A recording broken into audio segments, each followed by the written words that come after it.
ভোলায় গেল বছরের চেয়ে এবছর ফলন ভালো হওয়ায় খুশি চাষিরা। অতীতের ক্ষতি পুষিয়ে লাভের মুখ দেখার আশা কৃষকের।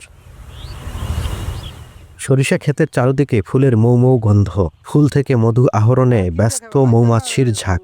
কয়েকদিন পরেই এ সরিষা ঘরে তুলবেন কৃষকরা, এখন সেই প্রস্তুতি নিচ্ছেন তারা।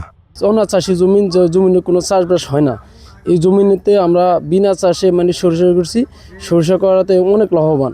দেশের তেলের চাহিদা মিটান যায় এবং নিজে যে চাষি আমরা চাষি আমাদের অনেক অর্থনৈতিক লাভ হয়।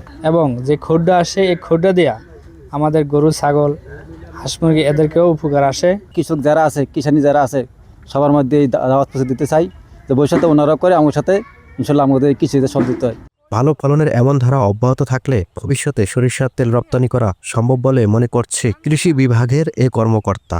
আশা করি সব দিক থেকে আমাদের হেক্টর প্রতি সরিষা আর যে উৎপাদন তা 1.2 থেকে 1.3 টন পর্যন্ত হতে পারে।